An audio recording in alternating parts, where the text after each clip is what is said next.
జీవితంలో మామూలుగా అమ్మ పాత్ర గురించి కథలు, కవిత్వాలు, ఇంకా పుస్తకాలు ఎన్నెన్నో రాశారు. తెరపై మాత్రం అమ్మ పాత్రల్ని ఎంతమంది పోషించినా ఒకళ్ళిద్దరికి మాత్రం ఒక చాలా స్పష్టమైన విలక్షణమైన స్థానం దక్కింది. సాగర సంగమమే. వారిలో మనందరికీ ఇష్టమైన అమ్మ ఎవరు అంటే సిల్వర్ స్క్రీన్ లెజెండ్ శ్రీమతి డబ్బింగ్ జానకి గారు.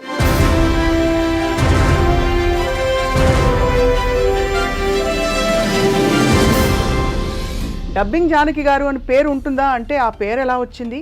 65 సంవత్సరాల ప్రయాణంలో అన్ని భాషల్లో నటిస్తూ రాణిస్తూ ఒదిగిపోయి ప్రతి పాత్రలో మన ఇంటి మనిషి అని అనిపించుకునే స్థాయి ఎలా తెచ్చుకున్నారు వారిని అడిగి తెలుసుకుందాం. అమ్మ, మీకు సాదర నమస్కారాలు. అమ్మని మించి దైవం ఉన్నదా, ఆత్మను మించి అద్దం ఉన్నదా? పేద మధ్యతరగతి బ్రాహ్మణులలో అమ్మ ఎలా ఉంటుందో అలా ఉంటారు అమ్మ. ఒక మాసిపోయిన చీర, ఒక గ్లిజరిన్ బాటిల్ నన్ను చూడగానే. నాన్నగారు బుర్రకథలు చెప్పేవారు కొంత అని వినికిడి. నా జీవితంలో నాకు ఇష్టం లేని ఏదంటే 3, కానీ ఆ 3 నేను తప్పించుకోలేకపోయాను. అటువంటిది ఆ మిలిటరీ వాడే నా మొగుడు. మరి అయిష్టంగా సినిమాల్లోకి ఎలా వచ్చారు? బతకడం కోసం వచ్చాను అని చెప్పాలి. చెన్నై, నేను మా వారు ఇద్దరం చిన్న వయసులోనే, మాది లవ్ మ్యారేజ్. ఏం చూసి నచ్చారమ్మా? మహామహులు అందరూ సరసన నటించారు మీరు. అవును. నేను హీరోయిన్ అవ్వాలని కానీ, ఇంకా నేను టాప్ మంచి ఫీమేల్ ఓరియంటెడ్ పాత్రలో నటించాలని ఎప్పుడు లేదా అమ్మ మీకు? బతకడానికి కావలసిన డబ్బులు మనకు వస్తే చాలు. మీరు డబ్బింగ్ చెప్పిన క్యారెక్టర్స్ అందరూ ర్యాంప్ క్యారెక్టర్స్ ఎక్కువ చెప్పాను. జయమాలిని, జ్యోతిలక్ష్మి. నార్మల్ సహజ రూపానికి భిన్నంగా వచ్చిన క్యారెక్టర్స్ ఉన్నాయా? గయ్యాళి క్యారెక్టర్ అసలు నా దీనికి చాలా భిన్నమైన క్యారెక్టర్. మీ అక్క చెల్లెలు ఎంతమంది అమ్మా? 14 మంది. ఆ 14 మందిలో మీరు తప్పిపోయి ఉంటారు, అందుకే మీ వారు మీకు దొరకంగానే చక్కగా వెళ్ళిపోయారు. నిజంగానే కదా అమ్మ? ఒక మాట అంటాను, ఇది తప్పైతే క్షమించండి. మీలో నాకు ఎక్కడో బహుశా మీకు కావలసినట్టే జీవితం జరిగిందా లేదా? ఆయన చనిపోయిన 5వ రోజున నేను ఇక్కడ షూటింగ్కి వచ్చాను హైదరాబాద్. కష్టం వచ్చిందా కాసేపు అలా కూర్చొని కళ్ళు మూసుకొని కాసేపు ప్రేయర్ చేసుకుంటాను. అబార్షన్ అయ్యి మంచం మీద ఉన్నాను. బాత్రూమ్ నుంచి మంచం వరకు బ్లీడింగ్. ఏ మగాడు ఎవడ చేస్తాడు? ఎప్పుడైనా బద్దకించి అలా పడుకుంటే చెళ్ళుని పాదం మీద ఇలా కొడతాడు. మీకు పునర్జన్మ ఉంటుందో లేదో నాకు తెలియదు, కానీ తప్పకుండా మళ్ళీ అంటూ ఎక్కడో మీరు సార్ కలుసుకుంటారు తప్పకుండా.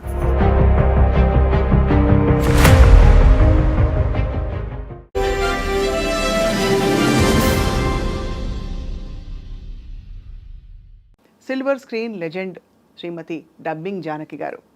డబ్బింగ్ జానకి గారు అని పేరు ఉంటుందా అంటే ఆ పేరు ఎలా వచ్చింది? 65 సంవత్సరాల ప్రయాణంలో అన్ని భాషల్లో నటిస్తూ రాణిస్తూ ఒదిగిపోయి ప్రతి పాత్రలో మన ఇంటి మనిషి అని అనిపించుకునే స్థాయి ఎలా తెచ్చుకున్నారు వారిని అడిగి తెలుసుకుందాం. అమ్మ, మీకు సాదర నమస్కారాలు. అమ్మని మించి దైవం ఉన్నదా అమ్మా? అమ్మ పాత్ర నిజంగా లైఫ్లో మోస్ట్ ఇంపార్టెంట్ కదమ్మా? అవును, చాలా. మీ అమ్మగారి గురించి చెప్పండి అమ్మ ఫస్ట్. సాధారణ గృహిణి. మా అమ్మగారి గురించి చెప్పాలంటే చాలా మామూలు గృహిణి, కష్టజీవి. మేము దేవాంగలో నేత నేస్తే దానికి కావాల్సిన పనులన్నీ ఆవిడే ఎక్కువ చేసి నేత నేసేది, అన్నీ చేసేది. చాలా మామూలు గృహిణి. ఇంకా దాని గురించి చెప్పడానికి ఏమీ లేదు అసలు. మామూలు గృహిణి అంతే, ఓకే, ఇల్లాలి అంతే. కానీ మీ అంటే కులవృత్తి, ఇంటి నేపథ్యం నుంచి మీరు చూస్తే, అంటే నాన్నగారు బుర్రకథలు చెప్పేవారు కొంత అని వినికిడి కాకుండా మీకు అసలు కళలతో, సాహిత్యంతో, భాషతో పరిచయం ఎలా మొదలైంది? నాకు మామూలుగా ఈ కళలతోటి పరిచయం అనేది అసలు నాకు తెలియదు. ఇందులోకి వస్తానని కూడా నాకు తెలియదు. నా జీవితంలో నాకు ఇష్టం లేని ఏదంటే 3, కానీ ఆ 3 నేను తప్పించుకోలేకపోయాను. 1 సినిమాల్లో వేషాలు వేయడం, 2 మిలిటరీ వాడిని పెళ్లి చేసుకోవడం,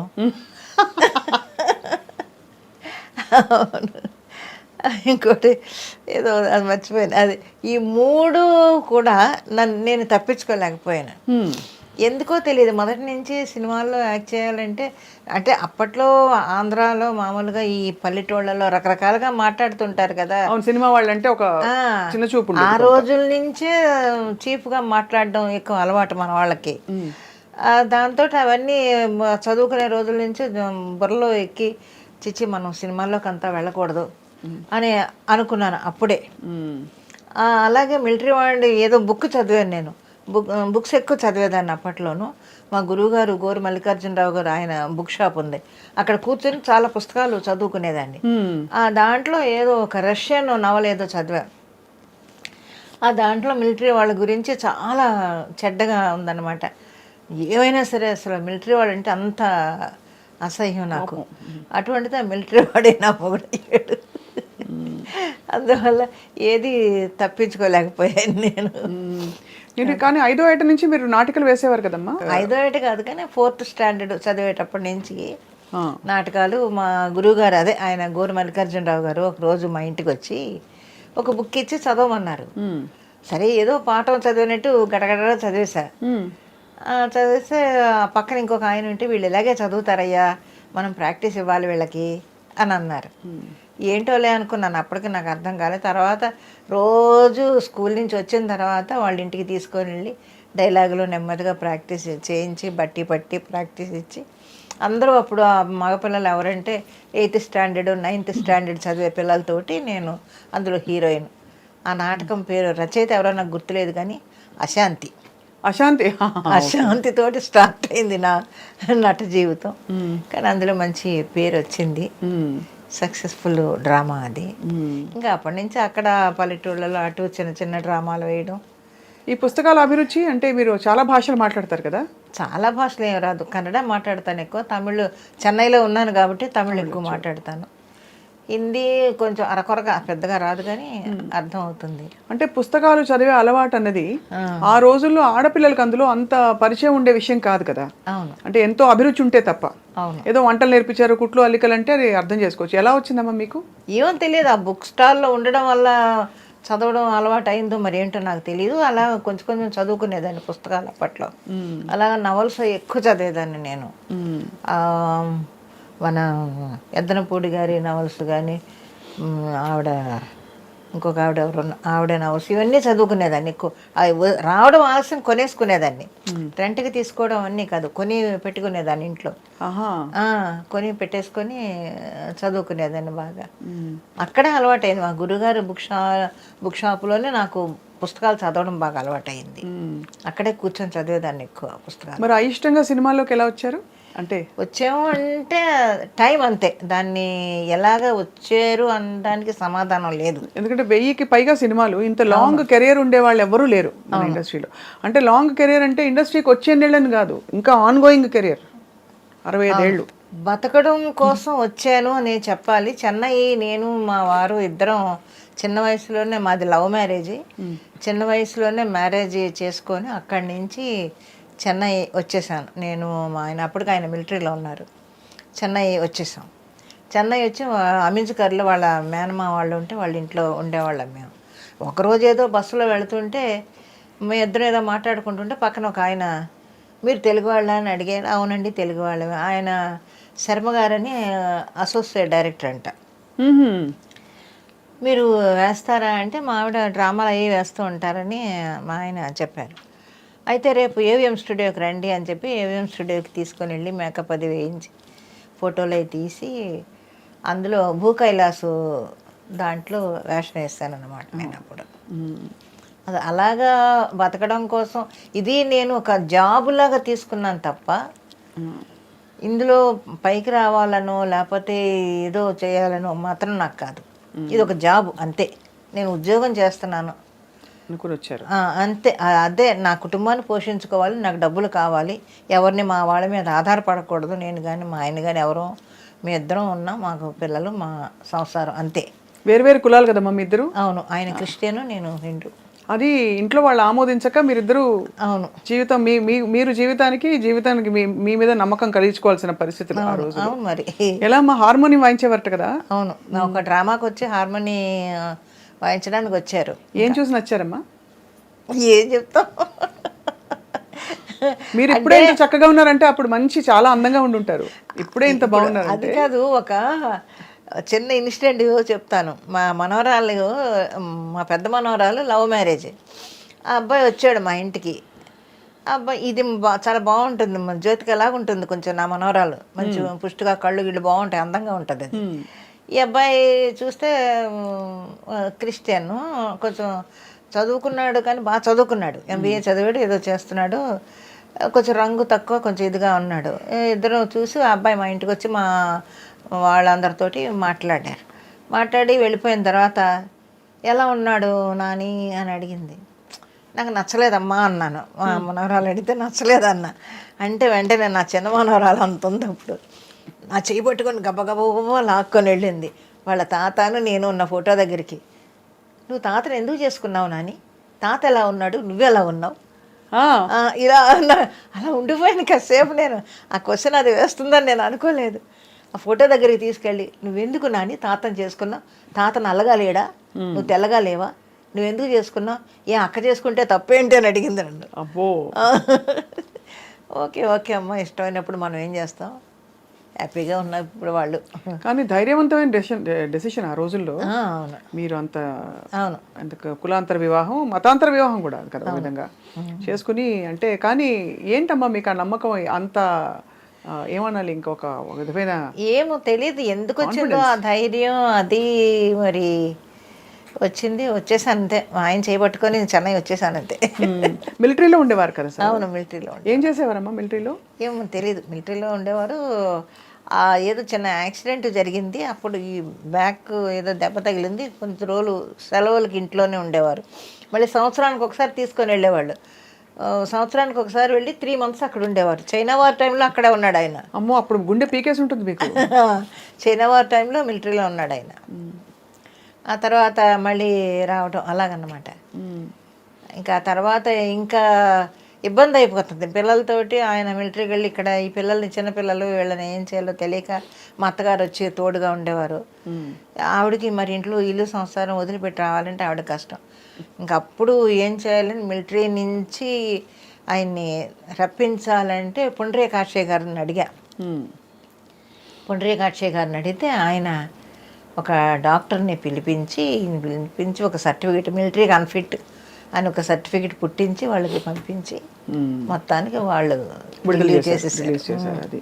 ఇంకా అప్పటి నుంచి మ్యూజిక్, హార్మోని అవన్నీ చేసి. బాగా పాడతారమ్మా? మీరు పాడతారుగా? లేదు, నేను అప్పట్లో పాడేదాన్ని కానీ ఇప్పుడు అసలు పాడటం లేదు. అప్పుడు స్టేజ్ మీద చచ్చినట్టు పాడాలి, మన ఓన్ వాయిస్తోనే పాడాలి. అప్పుడు పద్యాలు పాడినప్పుడు? అవును, డ్రామాలు అన్నీ కూడా మనం పాడాల్సిందే, ప్లేబ్యాక్ అంతా లేదు అప్పుడు. నాకు ప్లేబ్యాక్ అనేది ఎప్పుడంటే పద్మనాభం గారి నాటకాలు, నాగభూషణం గారి రక్త కన్నీరు నాటకాలు, పద్మనాభం గారి శాంతినివాసం నాటకాలు అప్పుడే తెలుసు నాకు. ఓహో, ప్లేబ్యాక్ పాడతారు కోసం అనుకొని. అంతవరకు తెలియదు నాకు అసలు. మహామహులు అందరూ సరసన నటించారు మీరు? అవును, నటించారు అందరూ. అంటే 1000 సినిమాల పైన మీ అన్ని భాషల్లో అంత దిగ్గజాలతో నటించి మీకంటూ మీరు ఎప్పుడూ ఒక ఆశయం పెట్టుకోలేదా, నేను ఈ క్యారెక్టర్స్ ఆర్టిస్ట్గా కాదు, నేను హీరోయిన్ అవ్వాలని కానీ, ఇంకా నేను టాప్ మంచి ఫీమేల్ ఓరియంటెడ్ పాత్రలో నటించాలని ఎప్పుడు లేదా అమ్మ మీకు? లేదు, అదే చెప్తున్నాను కదా, నా మెంటాలిటీ ఎలా ఉంటుందంటే బ్రతకాలి, బతకడానికి కావలసిన డబ్బులు మనకు వస్తే చాలు, అంతే. అంతకు మించి నేను ఎప్పుడూ ఆశపడలేదు. ఈ రోజుకి నాకు ఆశ లేదు. ఇప్పుడు నా తోటి వచ్చిన వాళ్ళందరూ కూడా టాపులో ఉన్నా కూడా వాళ్ళని చూసి బాధపడ్డము, అసూయపడ్డము అనేది అసలు నాకు రానే రాదు.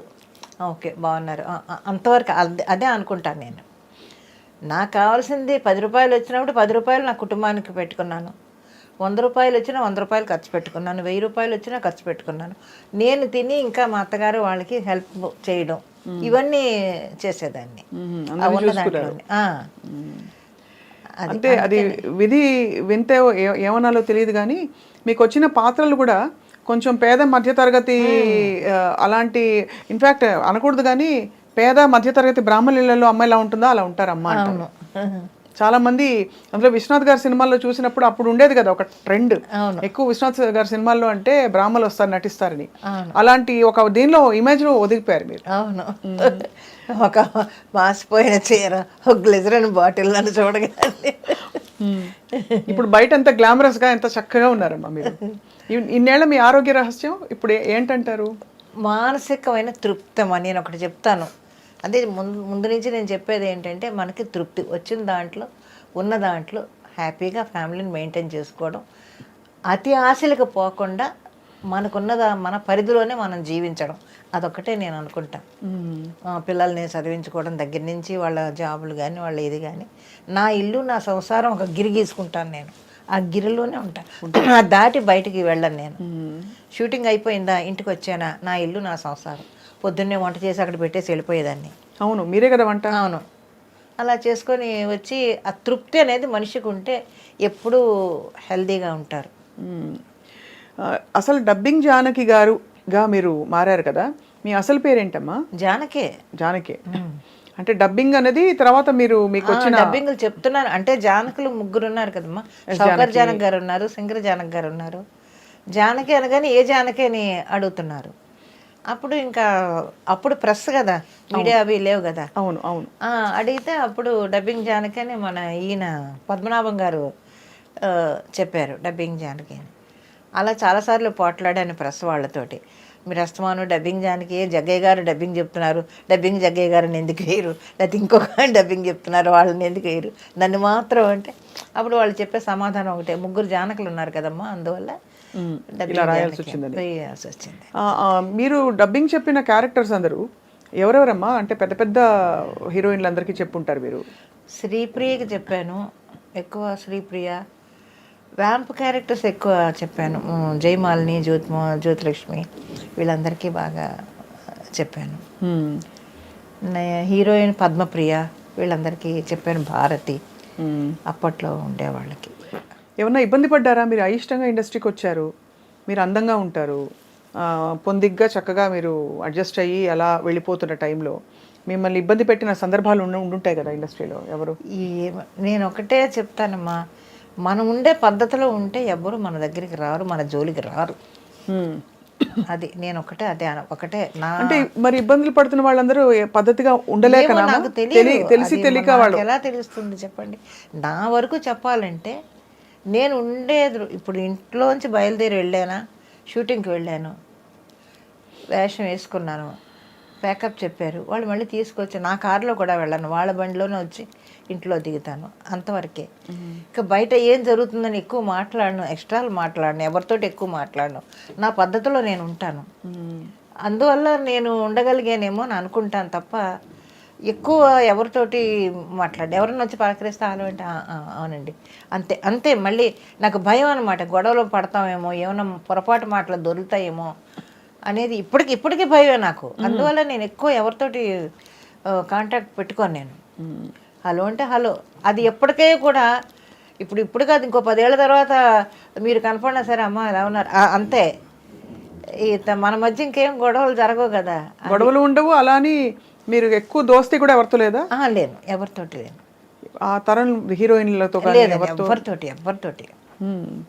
మరి ఎలా అమ్మా, మరి మీ కాలక్షేపం ఎలా? ఇది మీకు ఒక మనసు అంటూ ఉంటుంది కదా. అంటే కాలక్షేపం అనేది నా ఇల్లే నాకు కాలక్షేపం, నా పిల్లలే నా సర్వస్వం. నా ఇంటికి రావడం, వంటలు చేసుకోవడం, ఆ పిల్లలకు పెట్టుకోవడం, వాళ్ళ చదువులు, వాళ్ళ స్కూల్ పంపించుకోవడం, ఇంతే. ఇది చెప్పాను, ఒక జాబు లాగా చేసుకున్నాను నేను సినిమా ప్రపంచాన్ని. కాబట్టి మీకు అలాగే ఉండిపోయింది. అలాగే ఉండిపోయాను నేను.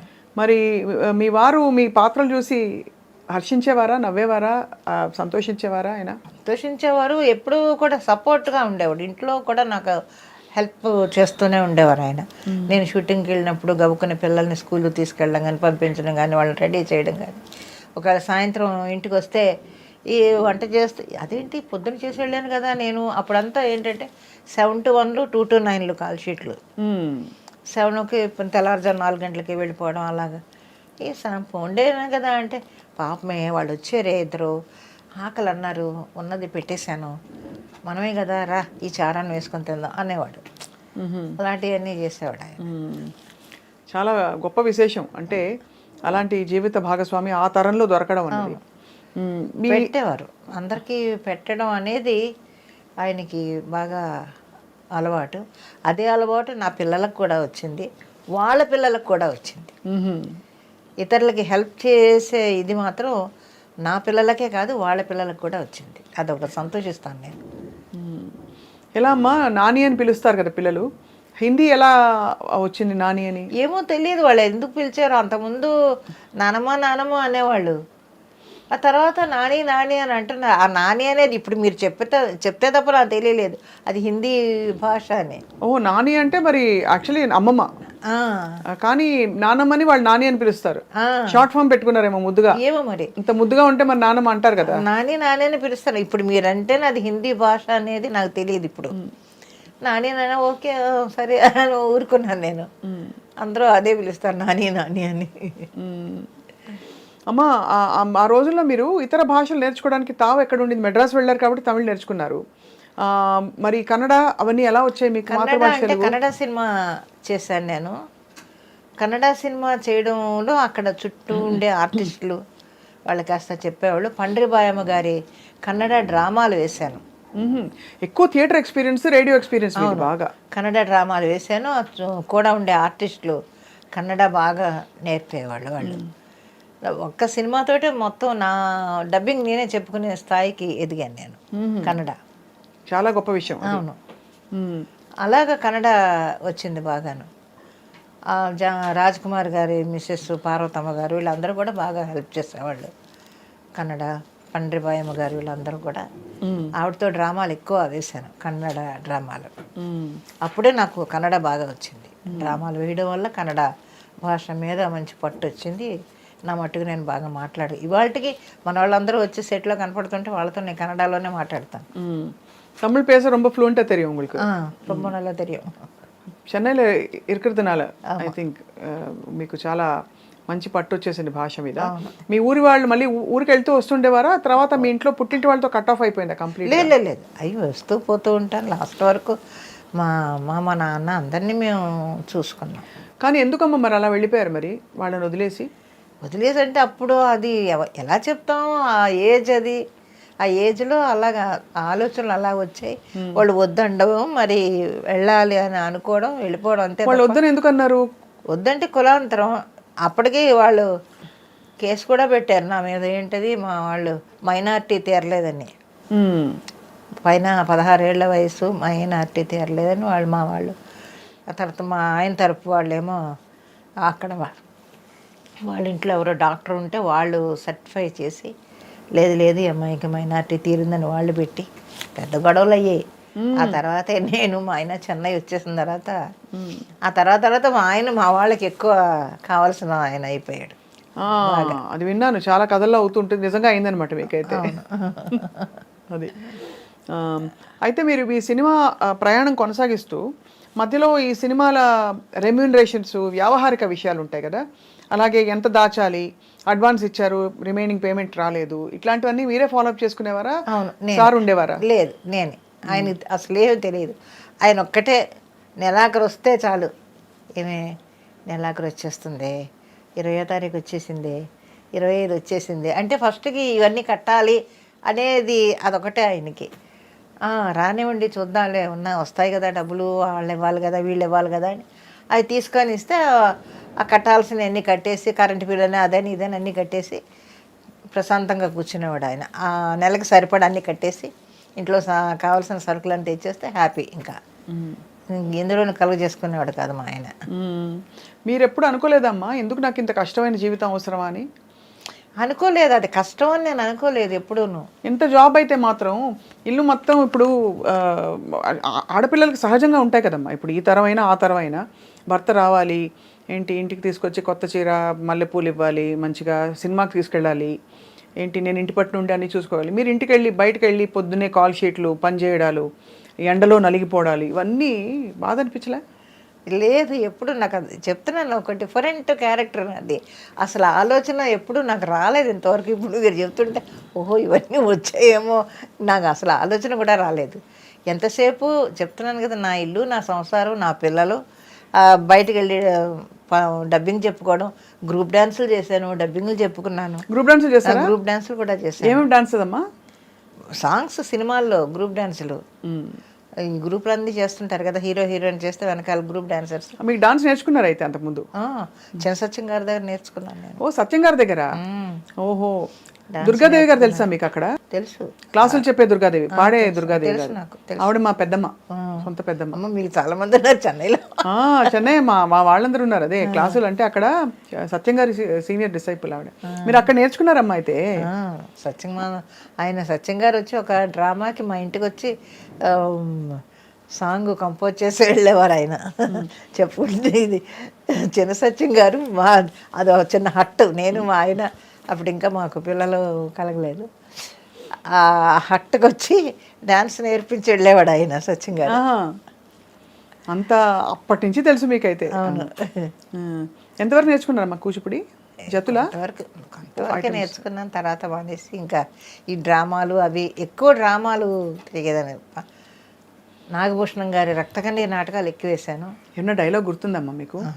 ఏడ్చే డైలాగ్ కానీ పవర్ఫుల్ డైలాగులు కానీ వచ్చినప్పుడు ఎలా మీరు ఎలా ఎలా అది ఆటోమేటిక్గా వచ్చేస్తూ ఉంటుంది. అది యాక్ట్ చేస్తున్నప్పుడు మనం అనుకోక్కర్లేదు, దాని అంతటా అదే ఆ లోపల నుంచి ఆ ఏడుపు అది వచ్చేస్తుంది, ఆ ఎమోషన్.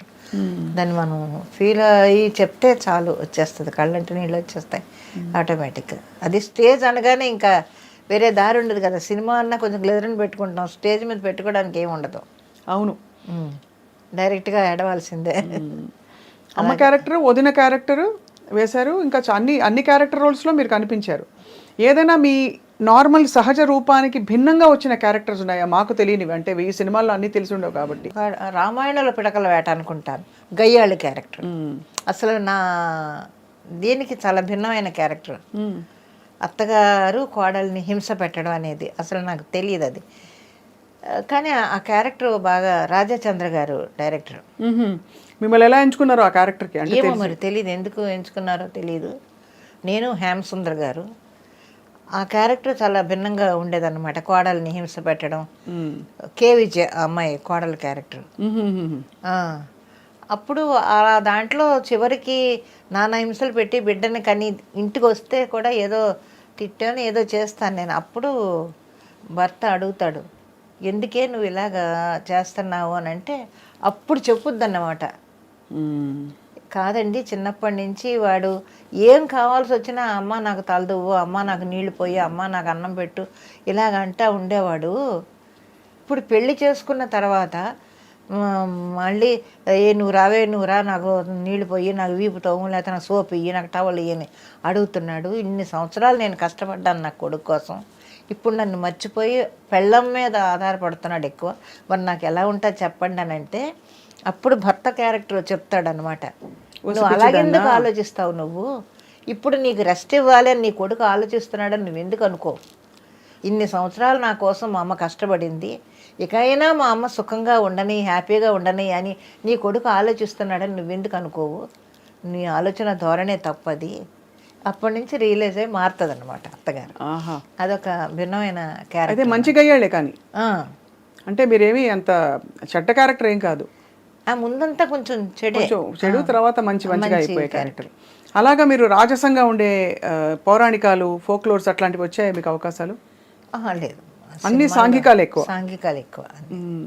చాలా కష్టం అనిపించిన క్యారెక్టర్ ఏంటమ్మా? ఎందుకంటే మేము చూసిన కొన్ని సినిమాల్లో గుర్తుండిపోయిన కొన్ని క్యారెక్టర్స్ ఉన్నాయి, వాటి గురించి మాట్లాడే లోపు మీకు చాలా ఛాలెంజ్ అనిపించిన క్యారెక్టర్ ఏది? తమిళ్లో ఉన్నాయి, తెలుగు కన్నా నాకు ఎక్కువ తమిళ్లో కొంచెం ఛాలెంజ్డ్గా ఉండే క్యారెక్టర్స్. ఎవరికి అమ్మగా వేశారు అప్పుడు? ఇప్పుడు సత్యరాజ్ గారికి మదర్ క్యారెక్టర్ ఒకటి వేసాను, రజనీ గారికి ఒకటి వేసాను. రజనీ గారికి వేశారా? రజనీ గారితో 3 సినిమాలు చేశాను మదర్ క్యారెక్టర్. ఎలా ఉండేవారమ్మా మీతో రజనీ గారు? చాలా బాగుండేవారు ఆయన కానీ కమల్ గారు కానీ అందరూ కూడా చాలా చక్కగా ఉండేవారు. కమల్ గారిది అయితే ఇంకా అసలు గోల్డెన్ ఫిల్మ్, అది మర్చిపోలేదు ఎవరు కూడా. ఆ సీన్ అలా ఇప్పటికీ వంటింటి సీన్, ఆ సీన్ ఎలా జరిగినప్పుడు. అది విశ్వనాథ్ గారితో ఎన్ని సినిమాలు వర్క్ చేశారు మీరు? ఒక 18 సినిమాలు చేశారు. 18 సినిమాలు. అది మరి న్యాచురలీ అందుకనే అంత ఒక కైండ్ ఆఫ్ ఫిల్మ్స్లో మిమ్మల్ని చూసి అలవాటైంది. సో కానీ సాగర సంగమంలో మాత్రం అది గోల్డెన్ ఇది. మీ దగ్గు కానీ మీ నేత చీర కప్పుకున్న తీరు అంతా ఎంత సహజంగా ఉంది. అక్కడ విశ్వనాథ్ గారు అందరికీ చెప్పించేవారట, మీకు కూడా చెప్పారా? చెప్తారు. కొన్ని పద్ధతులు ఆయన్ని చూసే నేను నేర్చుకున్నాను. కట్టు బొట్టు అంతా కూడా ఇప్పటికీ నేను అదే ఫాలో అవుతాను. అన్యాచురల్గా ఎక్కడ ఉండను నేను. మామూలు బయటకు వెళ్ళేటప్పుడు కానీ రెడీ అవ్వడం కానీ ఏది పద్ధతిగానే ఉంటాను తప్ప ఇదిగా ఉండను నేను. అక్కడి నుంచి వచ్చిన అలవాట్లు అవన్నీ నేను. జంధ్యాల గారు వీళ్ళందరితోటి పనిచేయడం వల్ల ఏమిటంటే ఒక పద్ధతి, ఒక ఇంట్లో ఉండే ఒక ఆవిడ, ఒక మిడిల్ క్లాస్ లేడీ ఎలా ఉంటుందో మధ్యతరగతి కుటుంబంలో అలాగే అలవాటైపోయింది నాకు. మరి ఇన్ని 1000 సినిమాలు చేశారు కదమ్మా, ఇంతమంది మహామహులతో నటించారు. పొదుపు చేసుకోవడం, దాచుకోవడం ఇవన్నీ అలవాటైందా? అసలు మొత్తం వచ్చినంత ధారాళంగా పిల్లలకి కుటుంబానికి ఖర్చు పెట్టడమేనా? లేదమ్మా, అది మాత్రం నాకు రాలేదు. దాచుకోవడం, జాగ్రత్త పడడం అనేది లేదు. కాకపోతే ఏదో దేవుడు ఇచ్చినంత వరకు ఒక ఇల్లు కట్టుకున్నాను చెన్నైలో. తిరగడానికి ఏదో కారు ఉంది. పిల్లలు హ్యాపీగా వాళ్ళ జాబులు, వాళ్ళ పిల్లల కన్నా వాళ్ళ పిల్లలు ఇంకా బాగున్నారు. మా పిల్లల కన్నా వాళ్ళ పిల్లలు ఇంకా బాగున్నారు. అందరూ హ్యాపీగా ఉన్నాం. చెప్తున్నాను కదా, నాకు ఆస్తులు లేవు, అప్పులు లేవు. ఇవి హాయిగా ఉంటాయి. అప్పులు లేకపోతే హాయిగా నిద్రపడుతుంది. అవును, ఒక్క పైసా, సింగిల్ పైసా అప్పు లేదు, ఆస్తులు లేవు. ఉన్నంత వరకు ఏదో వచ్చిందా, నా కుటుంబానికి హెల్ప్ చేసుకున్నానా. ఇప్పటికీ కూడా ఇక్కడ నేను ఉండి, ఎందుకంటే పిల్లల మీద ఎవరి మీద మనం ఆధారపడకుండా నా మెడిసిన్స్ వరకు నేను సంపాదించుకుంటే చాలు అనే దానితోటే తప్ప వాళ్ళందరూ ఎందుకు నువ్వు అక్కడ ఉంటావు, నువ్వు వచ్చే అని గోలనమాట. ఎందుకమ్మా మీకు ఉండడం, అంటే బంధాలు అలా ఉంటేనే ముద్దుగా అందంగా ఉంటాయి అనిపిస్తుందా మీకు? అవును, ఎందుకంటే మనం ఇంకా ఇప్పుడు మూల కూర్చొని అలా కూర్చుంటే కూర్చోలేం. నేను అసలు కూర్చోలేను. మామూలుగా ఇంట్లో రూమ్లో ఉన్నా కూడా అది తీసి ఇది తీసి అది సర్దుతూనే ఉంటాను అనమాట. ఎప్పుడు ఫోన్ చేసి ఏం చేస్తున్నావు అంటే నా రూమ్ సర్దుకుంటున్నాను అంటాను. ఎప్పుడు చూడు రూమ్ సర్దుతూనే ఉంటావా అంటారు మా ఇంట్లోంచి. అలాగే అది అలవాటు అయిపోయింది. అందువల్ల గమ్ముని ఇంట్లో కూర్చోలేను. 4 రోజులు ఇంట్లో సైలెంట్గా కూర్చుంటే అస్సలు కూర్చోలేను, ఏదో పని చేసుకోవాలి. అందుకని సరే మనం ప్రయత్నం చేయకుండా మనల్ని వెతుక్కుంటూ వస్తున్నాయి వర్క్. ఇంకా అలాంటప్పుడు చేసుకోవడంలో తప్పు లేదు కదా. ఇప్పుడు నాలాంటి వాళ్ళు ఎంతమంది ఖాళీగా కూర్చొని పోసుకోవాలి కవర్లు మాట్లాడుకుంటూ కాలక్షేపం చేస్తున్నారు కదా. అది లేదు. హ్యాపీగా మనం కష్టపడుతున్నాం, పని చేసుకుంటున్నాను, నా ఫుడ్ నేను తింటున్నాను, నా ఇంట్లో నేను ఉంటున్నాను, ఎవరి మీద ఆధారపడలేదు. అదొక తృప్తి నాకు. పని చేసుకుంటున్నాం, భగవంతుడు శక్తి ఇచ్చాడు, పని చేయడానికి శక్తి ఇచ్చాడు, అదంతే. అమ్మ ఒక మాట అంటాను, ఇది తప్పైతే క్షమించండి. మీలో నాకు ఎక్కడో బహుశా మీకు కావలసినట్టే జీవితం జరిగిందా లేదా అనే ఒక చిన్న ప్రతి వాళ్ళకు ఉంటుంది కదమ్మా, ఒక అవలోకనం చేసుకుంటే ఒక కష్టపడ్డ బాధ కనిపిస్తుంటుందమ్మా. ఎప్పుడు చూసినా అనిపిస్తుంది. మీ రెసిపీ రీల్స్లో చూశాను. అంటే అంత సిన్సియర్గా మీరు జీవితానికి కమిట్ అయిపోయి అన్నీ చేసుకుంటూ వచ్చారు. ఒక్క క్షణమైనా ఆగి ఆలోచించారా నాకేం కావాలని? ఆలోచించలేదు అసలు, నాకు ఆలోచనే రాలేదు. అది ఎవరో నమ్మినా నమ్మకపోయినా కానీ నాకు అసలు ఆలోచన అనేది రాలేదు. ఇలాగ నేను కష్టపడ్డానా, నేను ఇలా చేశానా అనేది లేదు. అంటే ఎవరి కోసం, నా కోసమే కదా కష్టపడుతున్నాను, నా ఇంటి కోసం కదా కష్టపడుతున్నాను అనే ఆలోచన తప్ప ఇంకొకటి నాకు తెలియదు అసలు. ఇది చాలా అంటే ఎంత తృప్తి పొందారంటే మీరు, ఎంత పొద్దు నుంచి ఎన్నేళ్ళు అసలు నెలకు ఎన్ని రోజులు వెళ్ళేవారు షూటింగ్స్కి? ఒక కనీసం 20-30 రోజులు ఉండేదా? అవతల సినిమాలు లేకపోతే డ్రామాలకి పరుగులు పెట్టేదాన్ని, నేను డ్రామాలకు వెళ్ళేదాన్ని, డ్రామాల నుంచి ఇంటికి వచ్చేదాన్ని. ఇంట్లో ఉంటే ఇల్లు, నా సంసారం, నా ఇదే, నా పిల్లలు, అంతవరకే. బయటికి వెళ్ళానా అక్కడ షూటింగ్లు అవి, అంతే తప్ప ఈ కష్టపడుతున్నానా, ఎందుకు ఈ కష్టం అనేది ఆలోచన రాలేదు. అది వస్తే ఏమన్నా అలా ఉండేదేమో, నాకు ఆలోచనే రాలేదు అసలు ఇంతవరకు.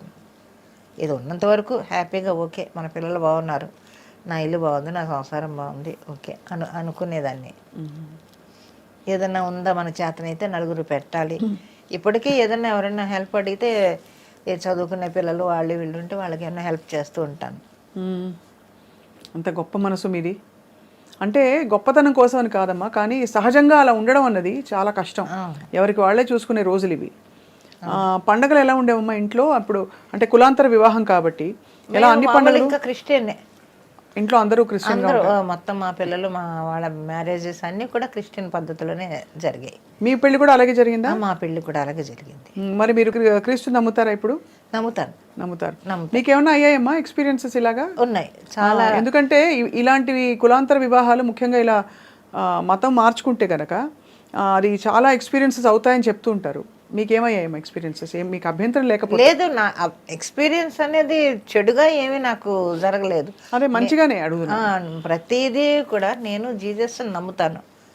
నేను ఏదైనా ఒక పని చేయాలి అంటే 2 నిమిషాలు అలా కళ్ళు మూసుకొని ఇది నాకు నువ్వు చెయ్యి అంతే, అదే అడుగుతాను. అది డెఫినెట్గా జరుగుతుంది. నాకు అది తప్పకుండా నాకు ఆ పని జరుగుద్ది. ఏంటి నేను ఇలా ఉన్నాను, ఖాళీగా ఉన్నాను, నాకు వర్క్ రాలేదేంటి, నే వర్క్ ఇవ్వవా, ఇలా అడుగుతాను నేను ప్రేయర్ చేసుకునేటప్పుడు. ఆ రోజు సాయంత్రానికి ఏదో ఫోన్ వస్తుంది. ఇలా చాలా ఎక్స్పీరియన్స్ ఉన్నాయి నాకు. అందువల్ల జీసస్ నేను బాగా నమ్ముతాను.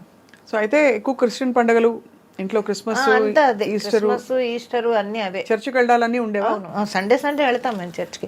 ఇక్కడ కూడా వెళ్తాను, ఎర్రగడ్డ చర్చికి వెళ్తాను. ఇక్కడ ఎక్కడుందో నాకు తెలియదు కానీ ఎర్రగడ్డ చర్చి మాత్రం తెలుసు. సండే షూటింగ్ లేకపోతే నేను వెళ్ళేసి కాసేపు కూర్చొని ప్రేయర్ చేసుకొని వచ్చేస్తాను. మీ అక్క చెల్లెలు ఎంతమంది అమ్మా? అక్క చెల్లెలు అన్నదమ్ములు చాలా మంది ఉన్నారు, 14 మంది. అందరూ 14 మందా? అవును. మీ అమ్మగారికి జోహార్లు. అవును, నిజంగా అసలు ఎంత ఓపిక. కడుపులో బిడ్డ చంకలో బిడ్డ ఉండేవాళ్ళు కదా. ఎంతమంది పిల్లలు, మీకు ఎంత ఆస్తి అని అడిగేవాళ్ళు కాదు ఆ రోజుల్లో. మీకు ఎంతమంది పిల్లలు అని అడిగేవాళ్ళు. అదే చాలా గొప్ప అన్నమాట. నేను 9వ దాన్ని. అందరూ చనిపోయారు. ఇంకా మిగిలింది ఎవరంటే 4 అక్క చెల్లెళ్ళు మిగిలాం. అందరూ హ్యాపీగానే ఉన్నారు, బాగానే ఉన్నారు. 14 మంది అమ్మా. అవును. అప్పుడు అంటే ఒకలా చూసుకుంటే యాక్చువల్లీ ఆ 14 మందిలో మీరు తప్పిపోయి ఉంటారు. అందుకే మీ వారు మీకు దొరకంగానే చక్కగా వెళ్ళిపోయారు. నిజంగానే కదా. ఎంత గొప్ప జీవితం మీది. అంటే అప్పట్లో మా ఇళ్లలో అందరికీ అంతమంది పిల్లలే, 12 మంది 13 మంది ఇలాగా ఇంతమంది ఉండేవాళ్ళు పిల్లలు. మీకమ్మా? నాకు ఇద్దరు అబ్బాయిలు. అంటే 2 అబ్బాయిలు, అమ్మాయి పెంచుకున్నాను చిన్నప్పటి నుంచి. అది పెంచుకున్నారమ్మా? ఇద్దరు అబ్బాయిలు, అమ్మాయి. చాలా అందమైన జీవితం. అంటే ఆర్డినరీనెస్ అంటారు, అంటే సాధారణ జీవితంలోనే గొప్ప విషయాలు అంటారే, అలా సాగింది మీ లైఫ్. మీరు ఎక్కడో ఏదో నడిపించింది శక్తి మిమ్మల్ని. లేకపోతే 15 ఏళ్ళకి వెళ్ళిపోవడం ఏంటి ఇంట్లోంచి, మళ్ళీ సినిమాలు నమ్ముకుని వద్దనుకున్న సినిమాలను ఒప్పుకుని చేయడం, అది ఇది. మీరేమన్నా ఫలానా క్యారెక్టర్ నేను చేయను అని రిజెక్ట్ చేసిన సందర్భాలు ఉంటుంటాయి కదా? లేదు, కాకపోతే ఒకటి ఈవీవి గారిది జంబలకడ పంప మాత్రం కొంచెం భయపడ్డాను. చెయ్యను అని చెప్పలేదు, అంత పెద్ద డైరెక్టర్ దగ్గర నేను చెయ్యను అని చెప్పలేదు. కానీ నా సందేహం చెప్పాను, సార్ నేను అన్నీ మరి మిడిల్ క్లాసు వైఫ్ క్యారెక్టర్ మంచి మదరస్సుగా వేస్తున్నాను కదా, ఇలా అంటే నేను చెప్తున్నాను కదా నువ్వు వెయ్యి అని. ఆయన హలో బ్రదర్లో కూడా అన్నపూర్ణ గారిని మొత్తం కుక్క పిల్లిచ్చి భలే చేయించారు ఆయన. అదే అంటే కొత్తతనంలో అది మంచి పేరు వచ్చింది నాకు. ఆ జంబలకడ పంపకి మంచి పేరు వచ్చింది. అవును. ఇతర అమ్మలు ఉంటారు కదమ్మా, అమ్మ క్యారెక్టర్స్, ఇలాంటి క్యారెక్టర్స్ వేసేవాళ్ళు. వాళ్ళు ఎప్పుడైనా అంటే ఎక్కువ క్యారెక్టర్లు వీళ్ళు వేస్తున్నారు వాళ్ళు వేస్తున్నారు ఇవన్నీ ఉండేవా అసలు ఇండస్ట్రీలో? ఉంటాయి. అదే చెప్తున్నాను, నా మెంటాలిటీ ఎలా ఉంటుందంటే ఇంకొకళ్ళని చూసి బాధపడ్డము, ఇంకొకళ్ళని చూసి అసూయపడ్డము అనేది అసలు చిన్నప్పటి నుంచి లేదు నాకు. అది అసలు ఆలోచన కూడా నాకు రాదు. నా దగ్గర ఎంత ఉంది, నా సంసారం ఎంత ఉంది, అంతవరకే తప్ప అయ్యో నన్ను దాటి ఆవిడ వెళ్ళిపోతుంది, పెద్ద పెద్ద వేషాలు వేసుకుంటుంది అన్న ఆలోచన నాకు అసలు ఎప్పుడు రానే రాదు. ఆ థాట్ అసలు ఎప్పుడు నా బ్రెయిన్కి రాదు. అసలు నేను ఆలోచించను. నేను ఈరోజు గడిచిపోయింది, ఈరోజు గడిచింది, రేపటి గురించి భగవంతుడా నువ్వే ఉన్నావు అనుకుంటాను అంతే. అంటే ఎక్కువ గడవడం గడవకపోవడం దగ్గరే ఉండిపోయింది మీ ఆలోచన. అంతే అంతే. ఇల్లు గడవాలి, అంతే, బాధ్యతలు తీరాలి, అంతవరకే, అంతే. అంతకు మించి ఏం ఆలోచించలేదు ఎప్పుడు కూడా. కోరికలు అసలు ఇల్లు కొనుక్కుందామనో, కార్లు కొనుక్కుందామనో, స్థలాలు అలా స్థలాలే కొనుక్కోవాలని ఆలోచన ఉండుంటే అసలు చెన్నైలో సగం చెన్నై కొనుక్కుని ఉండేదాన్ని నేను. అంత డబ్బులు వచ్చాయమ్మా? బాగా సంపాదించారు. అవును, అలాగ ఉండేదాన్ని. అప్పుడంతా తక్కువే కదా. నాకు తెలిసి కిలో మాంసం 2 రూపాయలు. మరి అప్పుడు కూడా తినడానికి తిండి లేక మా పెద్దబాబు పుట్టిన తర్వాత అవస్థలో పడుతుంటే మా ఆయన ఫ్రెండు జోసఫ్ అని, ఆయన డ్రైవరు, కారు డ్రైవరు, ఆ, లలిత శివజ్యోతి కంపెనీలో. వాళ్ళిద్దరూ పరిచయం అయ్యి, ఎక్కడ అంటే మాది రామచంద్రపురం, మాది పెద్దాపురం అని. అయ్యో మనం ఒకటేనా. అప్పటి నుంచి వాళ్ళిద్దరు కలిసి సినిమాలకు వెళ్ళడం అలాగ ఉండి అతను ఆ బేటా తీసుకొచ్చి ఇచ్చేవాడు అన్నమాట. అప్పుడు ఎంత, ₹2 ఎంతో బేటా అనుకుంటాను డ్రైవర్కి. వాళ్ళ లలిత శివజ్యోతి కంపెనీలో బేటా తీసుకొని నేను బిడ్డని కానీ ఇంట్లో ఉన్నాను, ఆకలి, డబ్బులు లేవు, నేను వర్క్కి వెళ్ళలేను. అటువంటి పరిస్థితుల్లో వచ్చి ఆ రూపాయన్నర ఇచ్చేవాడు అతను. ₹10 తను పెట్టుకొని మిగతా డబ్బులు ఇచ్చేవాడు అనమాట. ఇస్తే మా ఆయన వెళ్ళి ఆ బియ్యం, పప్పులు, ఉప్పులు అన్నీ తెచ్చి అప్పుడు వండుకునేవాళ్ళు. ఆ దాంట్లోనే అప్పుడు మాంసం ఎంత, ₹2 కిలో, ఒక పావు కిలో మాంసం తెచ్చుకొని, కైమా తెచ్చుకొని అలాగా తిన్నాం. అలా ఎన్ని రోజులు అతను చూశాడు మా ఆయన ఫ్రెండ్ జోసఫ్. ఎంత పెద్ద విషయం అమ్మా. మరి ఆయన తర్వాత అంటే మళ్ళీ మీరు తిరిగి ఆయన చూసుకోవాల్సిన పరిస్థితి చాలా సార్లు వాళ్ళు. తర్వాత ఇక్కడ ఆవిడేమో దీంట్లో పనిచేసేది, కళ్యాణి హాస్పిటల్లో వర్క్ చేసేవారు ఆవిడ నర్సుగాను. తర్వాత పిల్లలు తీసుకొని వాళ్ళు రామచంద్రపురం వెళ్ళిపోయారు, మొత్తం ఫ్యామిలీ చెన్నై నుంచి షిఫ్ట్ అయ్యి. ఆ తర్వాత ఆయన పోయిన తర్వాత ఎప్పుడైనా ఆవిడ, మేము వెళ్ళినప్పుడు మాత్రం రామచంద్రపురం వెళ్ళి వాళ్ళని చూసి వాళ్ళ ఇంట్లో ఉండే వచ్చేవాళ్ళం అందరం. కానీ చాలా ఆశ్చర్యం ఏంటంటే అమ్మా, మీరు అంత సినిమాలు ఉండి కూడా చేతిలో పెద్దబాబు పుట్టినప్పుడు అప్పటికి సినిమాలు ఎక్కువ లేవు కాబట్టి మీకు ఆర్థిక ఇబ్బందులు. అవును. తర్వాత ఏం లేవుగా ఇబ్బందులు? ఇబ్బందులు ఉన్నాయి, ఇబ్బందులు లేవనుక మేము పడిన కష్టాలు ఎవరు పడి ఉంటారు అసలు. ఉదాహరణకి ఆయన అంటే ఆర్థికంగానే, ఎందుకంటే ఇంట్లో వాళ్ళని అడగకూడదు, మా కాళ్ళ మీద మేము నిలబడాలి, మేము బతకాలి, మాకు ఇదే. దాంతో మరి ఎక్కడ ఏవిఎం స్టూడియో, ఎక్కడ అమ్యూజికర్, ఎలా వెళ్తారు? 10 పైసలు బస్సు టికెట్ లేదు మా దగ్గర. ఆయన నేను కబుర్లు చెప్పుకుంటూ జాలీగా నడుచుకుంటూ వెళ్ళిపోయేవాళ్ళం, అంతంత దూరాలు నడుచుకొని. ఎన్ని కిలోమీటర్లు బాబు. మరి అలాగా లైఫ్ చాలా చేసాం, చాలా కష్టాలు పడ్డాం. కష్టాలు అంటే అసలు అంతా ఇంత కష్టాలు కాదు మేము పడిన కష్టాలు. నేను మా ఆయన ఇద్దరం. అప్పుడు ఈ పరిషత్తులకి ప్రైజులు, వెండి కప్పులు ఇచ్చేవాళ్ళు. ఆ కప్పులు అమ్మేసుకొని, మెళ్ళో సూత్రాలు అమ్మేసుకొని పడ్డాం. నానా అంత కష్టాలు పడలేదు మేము. ఏ రోజు కుంగిపోలేదు అయితే? లేదు, ఎప్పుడు బాధపడలేదు. కానీ ఏదో వర్క్ వస్తుంది, చేసుకుంటున్నాం, దాంతోనే గడుస్తుంది. వచ్చినప్పుడు కాసేపు అలా కూర్చొని సరేలే రేపు ఏదో జరుగుతుందిలే అని అనుకోవడం, అంతే. కానీ దాదాపు భారం, బాధ్యత అంతా మీ మీదే పడింది కదా? నా మీదే పడింది. అది కూడా అంటే ఒక విధంగా చూస్తే ఆయన ఇల్లు చూసుకున్నారు, అంటే కొంతవరకు పిల్లల్ని చూసుకోవడం మీరు లేనప్పుడు అది. కానీ పిల్లల్ని చదివించి తీర్చిదిద్ది వాళ్ళ పిల్లలు ఇంకా బాగుండేలా చూసారంటే అది మీరు చాలా గొప్ప విషయం కదమ్మా. సో అయితే మరి తర్వాత మళ్ళీ ఫ్యామిలీస్ని ఎప్పుడు కలిసారు ఫస్ట్ మీరు పిల్లలు పుట్టేశాక? అప్పుడే మా పెద్దబాబు కడుపున పడిన తర్వాతే మా వాళ్ళు తీసుకొని వెళ్ళి, డెలివరీ మా ఇంట్లోనే జరిగింది. మా పెద్దబాబు డెలివరీ మా ఇంట్లోనే జరిగింది, పుట్టింట్లోనే జరిగింది. ఏమిటో మానవ సంబంధాలు, జీవితం ఇవన్నీ చూస్తే అంటే అర్థం కాదమ్మా అవి. మీరు చూసిన జీవితంలో ఏం అర్థం చేసుకున్నారు చెప్పండి అమ్మా. ఏంటి లైఫ్ అర్థం ఏంటి, మీనింగ్ ఏమిటంటే? ఏదో వచ్చాము, జరిగింది, అలాగ ఇన్ని సంవత్సరాలు గడిపేసాము, ఇంకా ఈ ఆఖరి క్షణాల్లో అందరూ హ్యాపీగానే ఉన్నాం కదా అని అనుకుంటాను అంతే. ఇప్పుడు దేవుడు దయ వల్ల ఇంతవరకు హ్యాపీగా మనం నడిపించాడు. ఇంతకన్నా లేని వాళ్ళు, మనకన్నా హీనమైన స్థితిలో ఉన్నవాళ్ళు ఎంతోమంది ఉన్నారు. వాళ్ళందరికన్నా మనం బెటర్గానే ఉన్నాం అనుకుంటాను నేను ఇప్పుడు. కానీ పోలికి వచ్చినప్పుడు అలా రాదు కదా. మనతో పాటు ఇతర సినిమా యాక్టర్లు ఎవరైతే ఉన్నారో, మనం వాళ్ళ ఇండస్ట్రీకి ఒకసారి వచ్చాం, వాళ్ళు చూడు ఎంత కట్టేసుకుని ఎంత ఎదిగిపోయారు, పెద్ద పెద్ద రోల్స్ చేస్తున్నారు. నాకు రాలేదనే పోలికే వస్తుంది చాలా మందికి. అవును, మీకు రాలేదు. నాకు అది రాదు, అస్సలు రాదు. అంటే మీ సంస్కారం, మీ ఆత్మవిశ్వాసం, భగవంతుడి యందు మీకుండే విశ్వాసమే కదమ్మా. లేకపోతే అంతగా మీరు అన్నట్టు నిజంగా పుస్తలమ్ముకుని వెండి కప్పులు గెలుచుకున్న, కష్టంగా అపురూపంగా సంపాదించుకున్నవన్నీ అమ్మేసుకుని ఇంట్లో ఉండడం అంటే చాలా. ఇప్పుడు చెన్నైలో ఇల్లు ఉందమ్మా? ఇల్లు ఉంది. నేను ఇల్లు కట్టేటప్పుడే మా అబ్బాయికి చెప్పాను, ఊరే నాకు షోకేస్ కట్టాలని. మొత్తం షీల్డ్ అన్నీ అలాగుంటాయి. ఇంటికి వెళ్ళగానే ముందు ఒకసారి అలా చూసుకుంటారు సినిమాల్లో వచ్చిన షీల్డ్ అన్నీ. మీకు బెస్ట్ కొడుకు ఎవరు చెప్పండి సినిమాల్లో? అందరూ కొడుకులే, ఎవరో అని చెప్పలేము మనం. అందరూ బాగుంటారు, ప్రతి ఒక్కళ్ళు బాగుంటారు అమ్మాయ. అది వీళ్ళు బాగున్నారు బాగోలేరని కాదు, అందరూ కూడా తమిళ్ కానీ తెలుగు కానీ. ఒకసారి లెక్క పెడదామా. రజనీకాంత్ గారు, కమల్ హాసన్ గారు, మన సత్యరాజ్ గారు, విజయకాంత్. అన్యాయంగా వెళ్ళిపోయారమ్మా ఆయన. అవును, నాకు విజయకాంత్ గారు ఫస్ట్ షూటింగ్ అయిన తర్వాత అందరికీ బట్టలు పెడతారు అనేది ఆయన షూటింగ్లోనే చూశాను నేను. విజయకాంత్ గారు పెడతారా? అవును. ఆహా, ఎలా అమ్మా? టాప్ టు బాటం మొత్తం యూనిట్ అందరికీ బట్టలు పెడతాడు ఆయన షూటింగ్ లాస్ట్ డేని.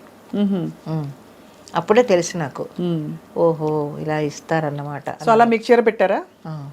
ఇలా అలాగే లేని వాళ్ళకి అందరికీ కూడా కుట్టు మిషన్లు, ఈ సైకిళ్ళు, ఇవన్నీ చాలా హెల్ప్ చేసేవాడు. చూడండి ఎంత మహానుభావుడు ఆయన. ఎందుకమ్మా అంత తొందరగా వెళ్ళిపోవాలి?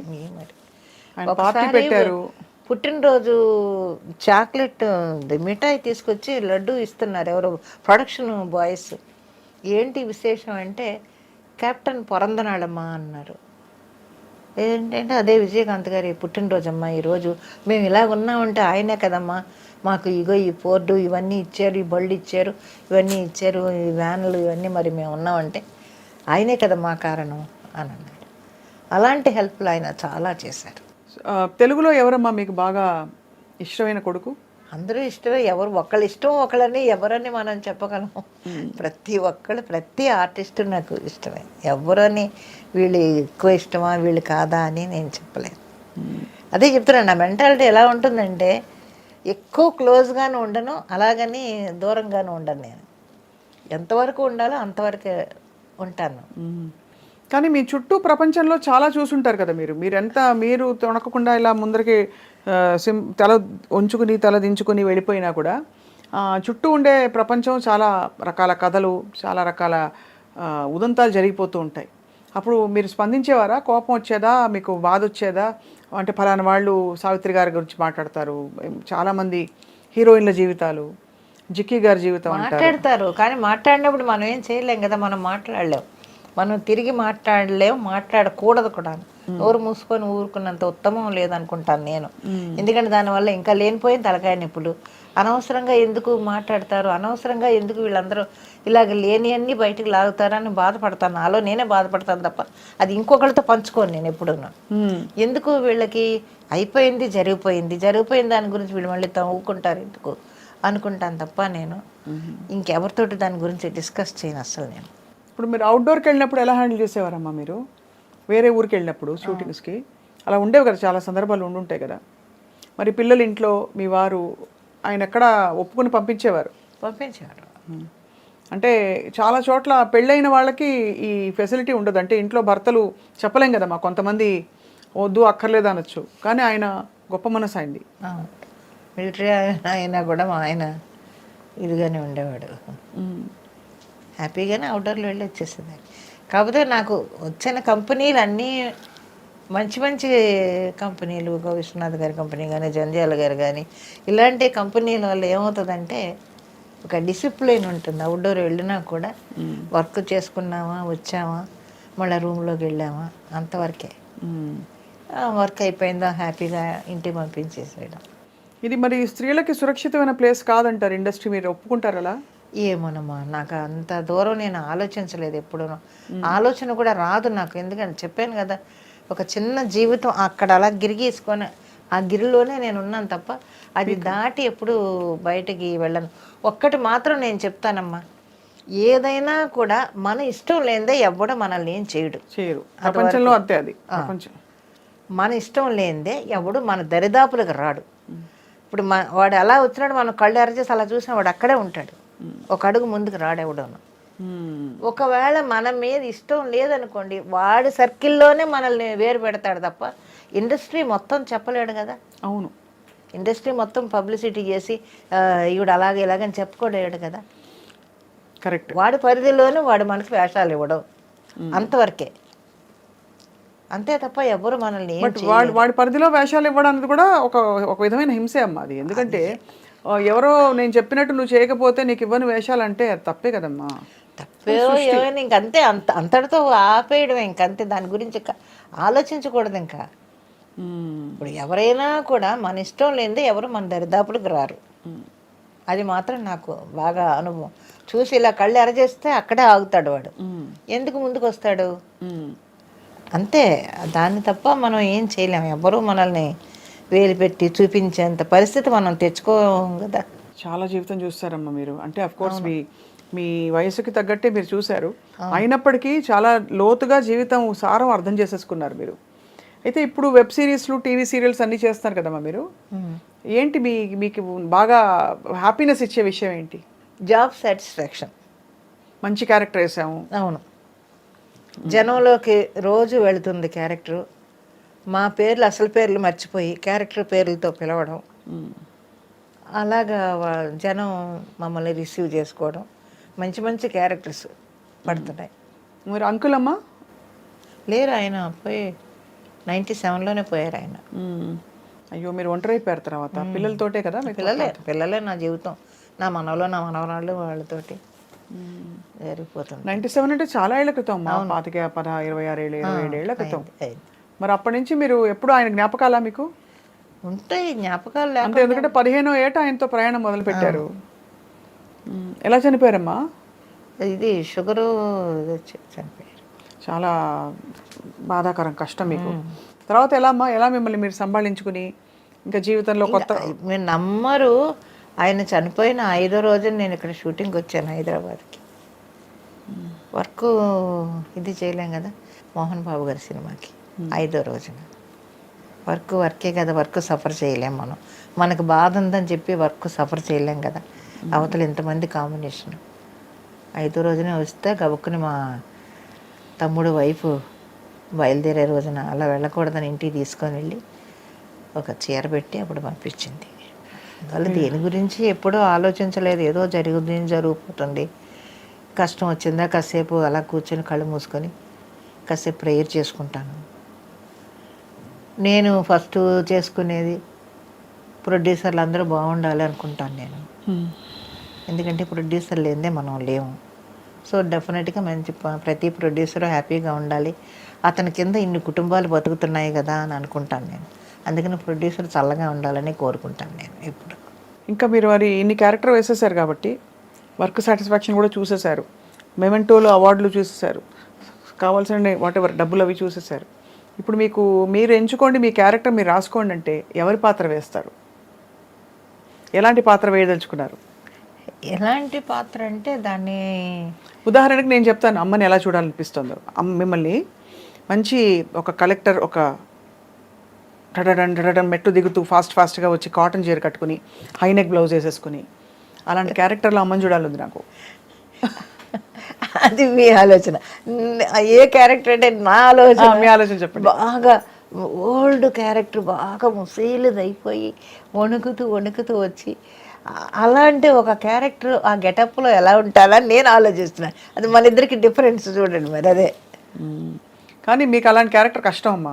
మీరు ఎందుకంటే ఎప్పుడు యంగ్, ఎవర్ గ్రీన్, డైనమిక్గా కనిపిస్తారు. మీ వయసుకి మీకు అసలు సంబంధం లేదు, అలా ఉన్నారు మీరు.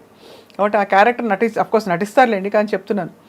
కానీ మీరు మంచి డైనమిక్ రోల్స్లో ఇంత ఇండిపెండెంట్ అమ్మా. ఫస్ట్ థింగ్ ఈ తరం నేర్చుకోవాల్సింది మిమ్మల్ని చూసి, మీరు ఆ తరానికి సంబంధించి కూడా ఎంత ఇండిపెండెంట్ డెసిషన్స్ తీసుకున్న డెసిషన్కి కట్టుబడి ఉన్నారు. పారిపోలేదు కదా, కష్టం రాగానే అమ్మో పిచ్చి పని చేశానే, ఎందుకు వచ్చాను దేవుడు అని వెళ్ళిపోలేదు. ఎంత కష్టం వచ్చినా అక్కడే నిలబడి పోరాడారు, అత్యాసలకు పెట్టుకోలేదు. ఎన్ని విషయాలు నేను నేర్చుకోవాల్సినవి మీ లైఫ్ నుంచి. అండ్ ఎప్పుడు ఏది మరీ టూ మచ్గా డీప్గా వెళ్ళిపోయి చేయలేదు. ఒక జీవితాన్ని నమ్ముకున్నారు, దాన్నే మీ లైఫ్గా మార్చుకొని మీరు ఇప్పుడు అదే భక్తిలో ఉన్నారు మీరు. సో ఎంత గొప్ప విషయం అమ్మ. మీ వంటకాలు చాలా బాగుంటాయి, చూశాను. ఎవరు నేర్పించారు మీకు వంట? ఎవరు నేర్పించలేదు, నేను ఇంట్లో చేసుకోవడమే. మీ బెస్ట్ రెసిపీ ఏంటి చెప్పండి? నేనేం చూశానంటే పప్పు చూశాను ఆ మధ్య, ఇంకేంటి పులిహోర ఒకటి లాంటిది ఒకటి పెట్టారు. అది చాలా బాగుంటుందండి ఓయ్ అని గలగలా మాట్లాడుతూ ఇలా చేయండి అలా చేయండి అని.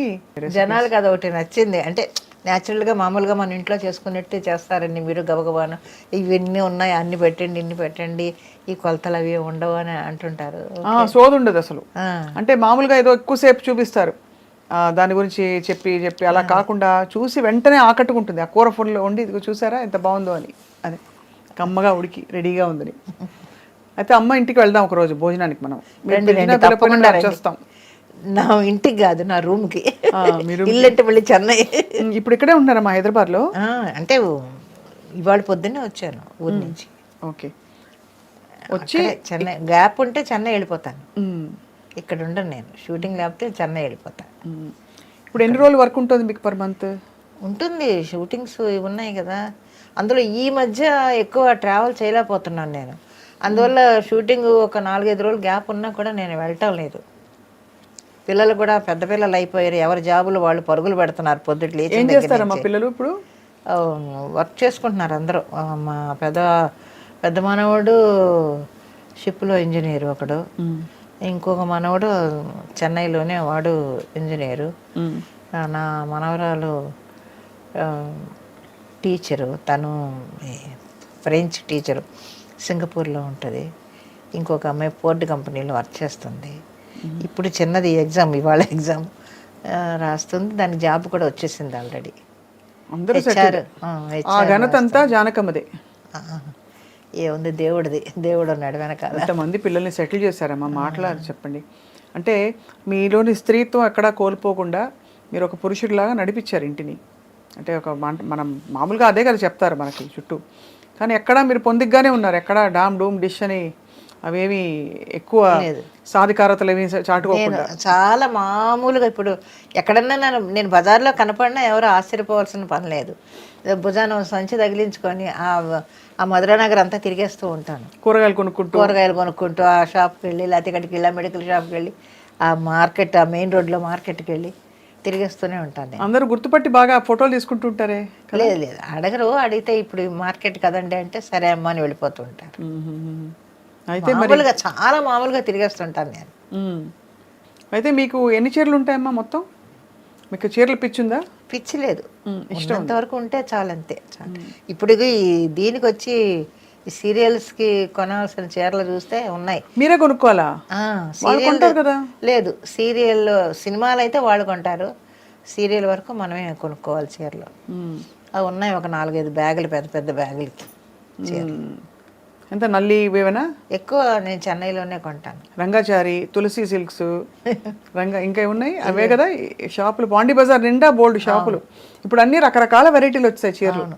సో అయితే అలా హ్యాపీగా జానకమ్మ మనవల సంతోషాన్ని చూస్తూ మీరు ఒంటరిగా ఉంటారా అయితే ఇంట్లో? అమ్మా మీరే మిమ్మల్ని చూసుకుంటారా?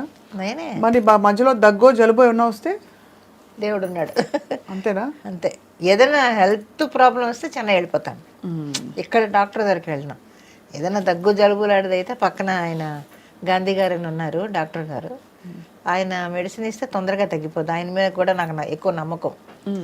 ఒక డోసు ఇవ్వగానే వెంటనే నార్మల్కి వచ్చేస్తుంది.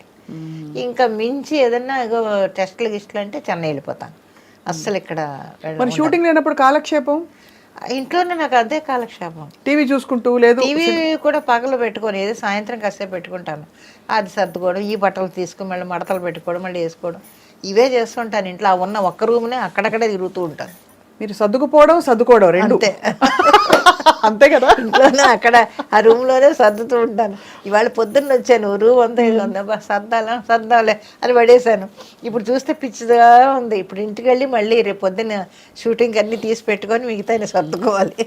చాలా బాగుందమ్మా. అసలు ఒక పోలిక ఏంటంటే అంజలిదేవి గారు హార్మోనిస్ట్, ఒక ఆయన హార్మోనియం వాయించే ఆదినారాయణరావు గారిని అప్పుడు ఆయన ఇష్టపడి చేసుకున్నారు. మీరు అలా మీ వారిని ఇష్టపడి చేసుకుని ఆ జీవితాన్ని అలా కొనసాగించి దాదాపు ఇప్పుడు చూసే వాళ్ళందరూ ఇన్స్పైర్ అవుతారు, ఇష్టపడిన వాళ్ళే చేసుకోవాలి లైఫ్లో అని.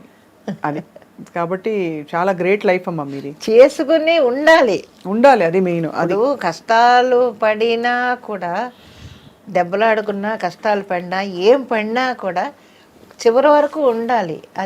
అదే లైఫ్. పిల్లల కోసమనో లేకపోతే వాళ్ళ కోసమనో ఇద్దరు కలిసి ఉన్నప్పుడే ఆ లైఫ్ ఆనందంగా ఉంటుంది తప్ప ఒకరోజు కాకపోయినా ఇంకో రోజైనా హ్యాపీగా ఉంటారు కదా. అలా కాకుండా నీ మటు నువ్వు వెళ్ళిపో, నా మటు నేను వెళ్ళిపోతా, ఇంకా లైఫ్ ఉండదు ఇంకా. అవును. అలా పురపచ్చాలు వచ్చాయమ్మా మీ మధ్య, మీ ఇద్దరి మధ్య? వస్తూ ఉంటాయి భార్యాభర్తలు అన్న తర్వాత రాకుండా ఎలా ఉంటాయి. అది పెద్ద ఏముండవు, చిన్న చిన్నవి వస్తూ ఉంటాయి, మళ్ళీ మామూలే అంతే. ఏదో చిన్న చిలిపి తగాదాలాంటి ఏదో వస్తూ ఉంటాయి. ఆయన అరిస్తే నేను అరుస్తాను, నేను అరిస్తే ఆయన అరుస్తాడు అంతే. మళ్ళీ సాయంత్రం మళ్ళీ మామూలు, మళ్ళీ ఇంటి రాగానే మళ్ళీ పెట్టు అన్నం తిను అది తిని అంతే. మరియు ఊహోనే పెద్ద గొడవలు ఎప్పుడూ రాలేదు మా మధ్య. చాలా వెరీ వెరీ ఇన్స్పైరింగ్ స్టోరీ అమ్మ మీది.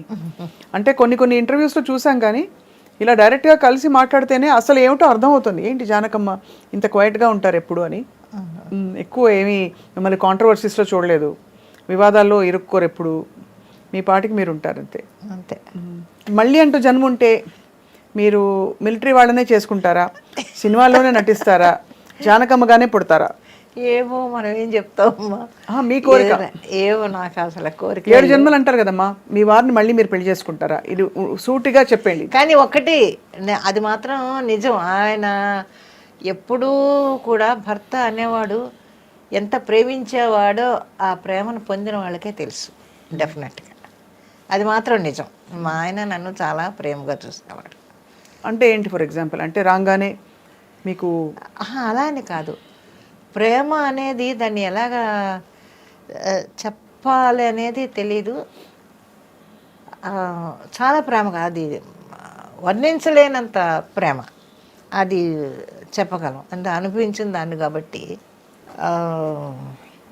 అబార్షన్ అయ్యి మంచం మీద ఉన్నాను, వచ్చి ఇలాగా బాత్రూమ్కి వెళ్ళి మళ్ళీ ఆ మంచం మీదకి వెళ్ళేటప్పటికి బాత్రూమ్ నుంచి మంచం వరకు బ్లీడింగ్ బ్లీడింగ్ బ్లీడింగ్ బ్లీడింగ్.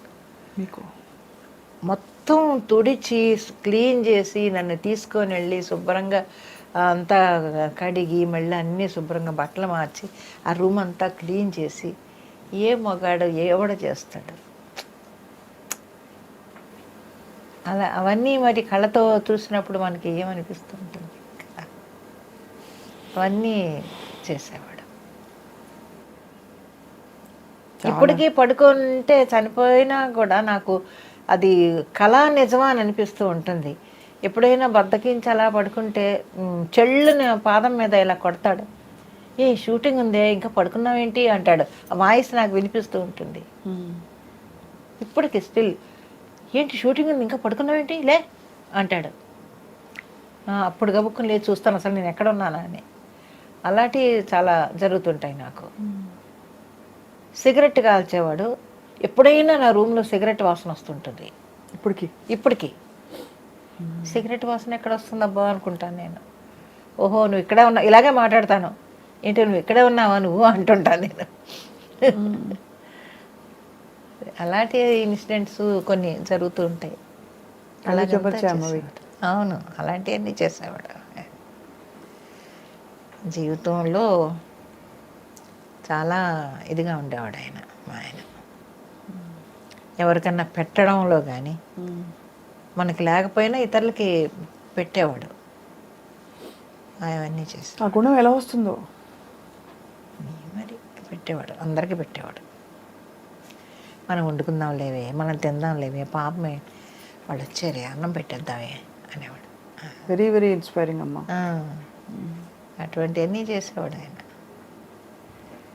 ఇంటికి వస్తే 2-3 కప్పులు కనిపించేవి కాదు, వెండి కప్పులు. ఏమయ్యాయి అంటే పాపమే నా ఫ్రెండ్ వాళ్ళ ఆవిడ హాస్పిటల్లో ఉంది, డెలివరీ టైము, డబ్బులు లేవన్నాడు, నిన్ను అడగడానికి నువ్వు కూడా లేవు కదా, షూటింగ్కి వెళ్ళిపోయావు కదా, అందుకని ఏం చేయాలో తోచలేదు నాకు, ఆ కప్పులు తీసి తాకట్టు పెట్టి ఇచ్చేసాను అనేవాడు. ఇలా ఇటువంటివన్నీ చేసేవాడు. అప్పుడంటే వెండి ఇచ్చేవాళ్ళు, ఇప్పుడు వెండి కాదు చెక్క మొక్కలు ఇస్తున్నారు. అంతే కదా, కరెక్ట్. అమ్మా ఇంతకీ సార్ పేరు? జాన్ బాబు. వాళ్ళ వైపు చుట్టాలందరూ ఎక్కడ ఉన్నారమ్మా ఇప్పుడు?